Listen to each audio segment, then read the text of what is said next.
that's where I'm pulling the trigger and you're done. We're gonna get the drone out. I just happen to have a rye field right over there, clover rye. It's pretty thick. It's a little higher than most fields we'd hunt right now, but they're gonna be cutting it soon, but I might as well take advantage. We're gonna fly the drone. We're gonna put this on. We're gonna see how we look with just the blanket and the kickback chair.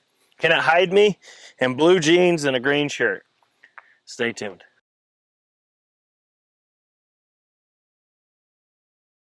Okay, so I haven't seen a whole heck of a lot of videos outside of dive bombs on these ghille blankets.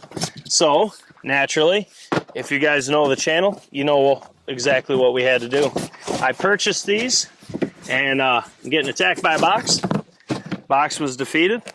I purchased these. I got the one for corn, and I got one for green grass.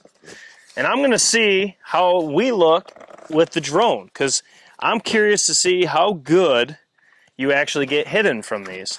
That's definitely not grass. This one is definitely kern. That's definitely for kern. Okay, so I can tell you right now, this looks actually really good. So you can see how it's presented. You got the backside here. You got buckles here and here. So we can undo that. Then that should just unravel.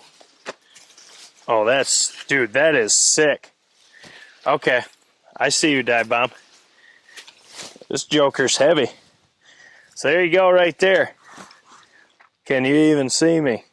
I'm pretty much invisible. Okay, so I didn't see that it said if they had a call-in viewing, but you can see right here there is. I'm just gonna throw it on me. That's how I'm gonna do this. So right there you can see there's a viewing window, which there is stubble straps on these, so you can add to this, but I'm gonna say I think this sucker right here is gonna look pretty dang good in corn. I mean, you can clearly tell right now it don't blend, but anyone that hunts any sort of like winter wheat, or really like there's a couple fields I'll be scouting tonight that this actually would blend in. It's wheat, but it's pretty much yellow brown. This would actually work really, really well. The textures on it is like perfect.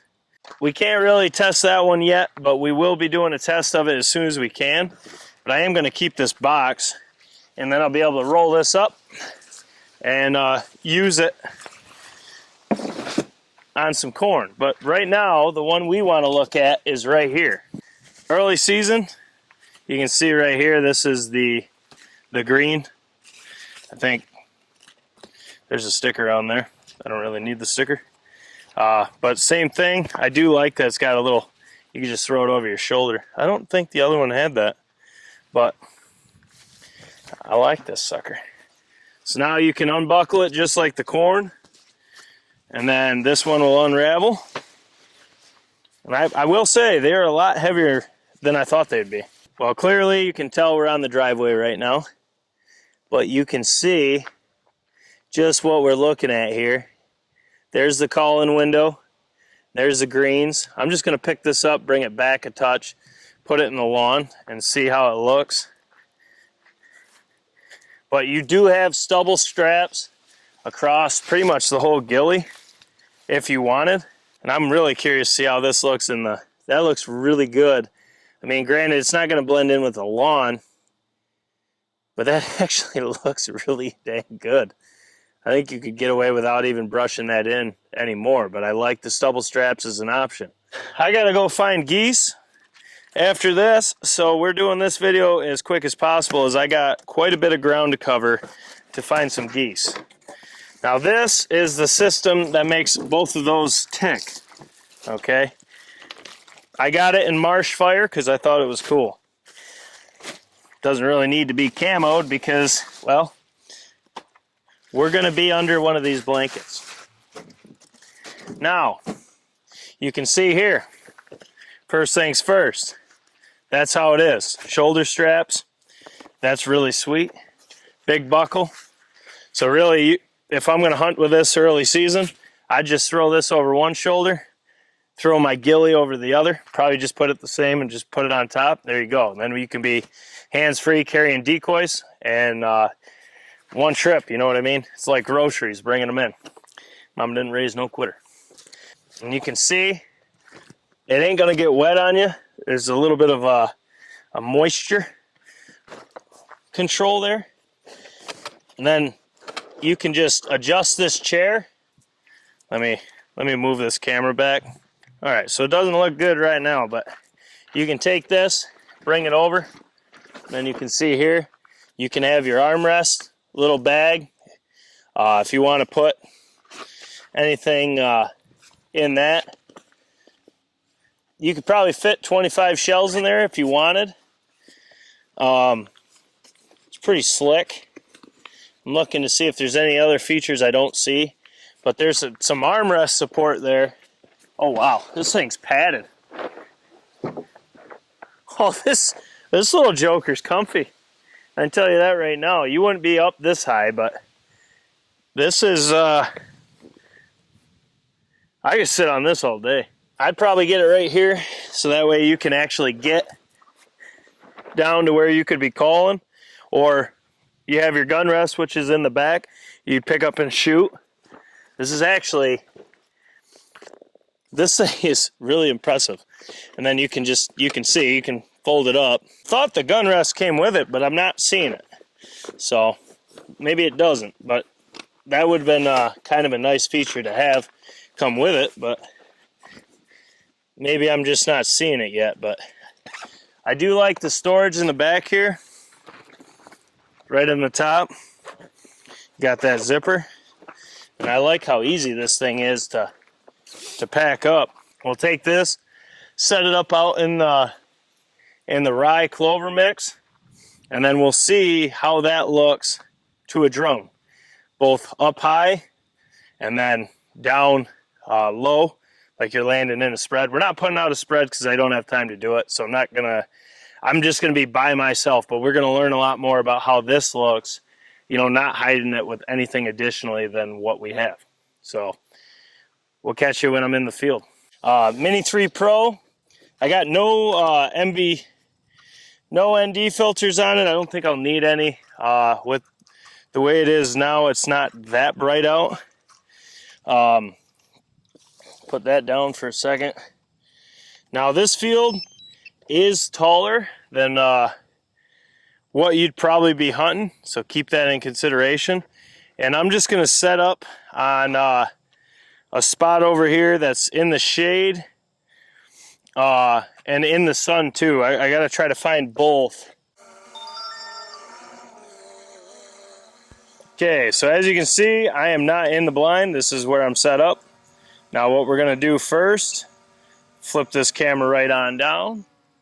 We're going to send her up. I'm going to get in the blind. Okay, so 180 feet in the air. Should probably move this mic down.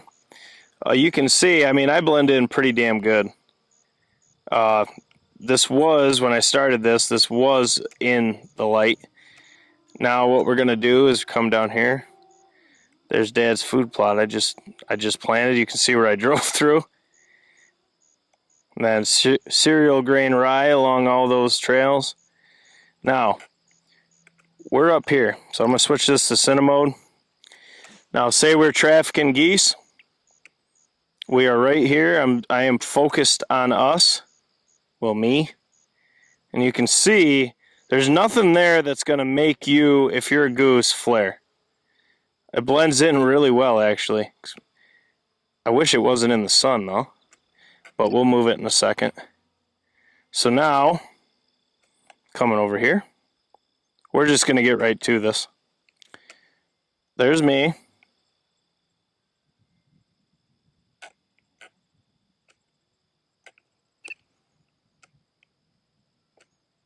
We're just going to drop right down. Okay, now we are 25 feet, 15 feet off the ground. As you can see, we're close. You can't even see us, okay? I don't know why I keep saying us. I guess I'm including you. It's like you're in here with me. That'd be really weird. But you can see, I mean, nothing there is going to alarm you if you're a goose. That was a lot closer than I thought it was to my head. Okay, so now, how is it if we'll get over here, over by the swamp line here, cut it to cine mode so it's a good filming speed. Now 8 feet coming from over the top. Nothing there. Nothing there that you're gonna bust or flare. Now the ultimate test. Woo! That was cool. Drop this right down. This is gonna be the no-all right here. This is coming in, flying into land. Oh, there ain't no frickin' way. And oh, good night. All day, every day. There is no way a goose is going to spot you before you're shooting. Ain't no way. But here's the deal. Same thing. We're going to go up. We're going to get up there. We're going to get this over in the sun. In the shade, ain't no way you're seeing me. But will it change if I get into the sunlight? I don't think it will. But you know how we do things on BCO. There's only one way, and that's to test it and know. So, time to pull my little Houdini move on the drone here. I'm in. And I am going to set higher profile than I actually would, because this is a test, so we need to know exactly what's going on. Okay, so now you can see I am in the sun. Okay, dropping down. I will say this, it does seem to be, you'd have to be pretty picky about what fields you, oh, never mind. That's weird. As you get closer, it looks better. But up high, it kind of stuck out, but like this, it doesn't look bad. There's definitely, you can notice the profile. Like I got this thing seated up so I could fly the drone a little easier.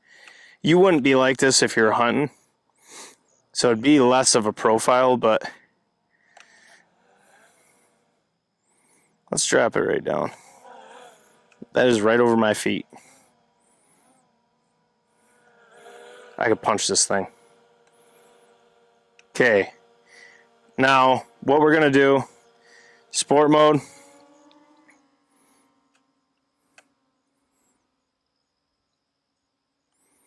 I am not convinced that anything on this would actually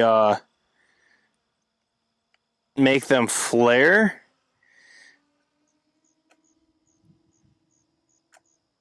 But it is noticeable. I can pick me out. I gotta say though, this kickback chair is freaking comfortable.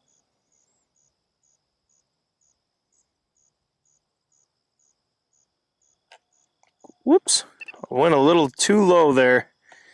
Okay, so just like the last test, flying in. Let's see.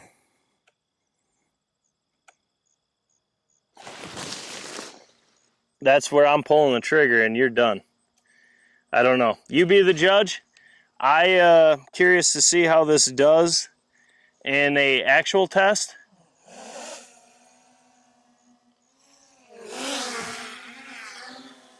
Whoa. I forgot there's no obstacle avoidance in sport mode. I almost took my head off with my own drone. At least it would have been on film. I'm going to be extremely excited to see how that looks on the drone. I know my view looking at the controller, which is not in how good of quality this films, it looked like I would be fine, but I did notice if I was in shade, if you could find shade, there is no way they're going to see you. And keep in mind, this isn't a winter wheat field. This is a winter rye, cereal grain rye, whatever you want to call it, clover, orchard grass field. Now, the geese hammer this. This is a little bit longer than it usually when they like it. So keep that in mind as well. This would be a shorter field when they cut it and when we'd hunt it. But also I had the stand actually kicked up higher so it was easier to fly the drone. Now, I don't think that's going to make a big difference. It's still a smaller profile than, say, a panel blind or a layout blind in a field. Especially, we've hunted last year in a fresh cut hayfield, and we were hammering them out of a panel blind. And, I mean, it was maybe that tall. So, I'm not sold on the profile gets them. I'm sold on shiny things, movement, people peeking. I think that's what gets you. But drop your comments below. Let me know what you thought. Let me know what you thought of these in the drone, and then as if you would actually use these. Me personally, I almost got these last year. I toyed around with the idea, but I didn't have a drone, and what I wanted to do was film it just like we did. We're going to do the same thing in the cornfield with this, and I think this thing in a cornfield late season is going to be awesome. The protection you're going to have, your ass ain't going to get wet because you got that rubber liner on the bottom. You're going to stay still. You can set it up in mud. You can hide the profile, and that corn tan is going to look extremely good in cornfields, or even like this winter wheat field that I found. I've got to go look now, but it's going to hide you really quickly, really easily, and I actually think effectively. But at the end of the day, we got to take these out and see what the geese do, because we can sit here and rave and rah about how good it looks with a drone, but what matters is geese. So we'll be testing that way as well. We'll be filming that if we can. There's only 3 of us that hunt, so it's really hard for us to film, but we'll do our best. Guys, if you want to see more things with the drone, I got more decoy reviews coming, silhouettes versus full bodies, different brands of silhouettes, those new Higdon motion silhouettes versus divebomb, all these things. We're doing them with the drone. A lot of them we'll be doing as we hunt or after a hunt, because I will have this with me. I'm licensed. I can have this wherever the hell I want, and I can fly wherever I want, which is really cool. So we do things differently here. We try to give you the best, different views at a product, really review it, and then give you an honest, no BS performance talks, the rest walks review. And once again, it's just our opinions. We let you guys form your own. I ain't against any of them. I just like hearing you out. You guys know if you drop a comment, I am going to respond. Guys, if you want to support the channel, links to Patreon and YouTube memberships are down below. Please do so. It allows us to fund all this testing. As we don't have sponsors, we don't really do that kind of thing. I work a lot, so I can do this for you guys. I just do it because I love doing it, but it is expensive, so any support would be greatly appreciated. Plus, there's added perks for all that as well. Guys, I got to go find geese. Openers tomorrow. We can't hunt, but we'll be able to hunt Saturday if we have a field. So I got to put this up, go find some honker-donkers, and get after it. So as always, guys, smash the thumbs up button for your boys. Share these with all your dive bomb friends. Share these with all your goose buddies. See what they think. See what they thought. Drop your comments below. Blow up the comments. I can't wait to see all you guys' opinions. And as always, subscribe to the channel. Check out YouTube, memberships, Patreon. Support the channel. We got a ton of things coming. I got to go find honkers. We'll see you on the next one.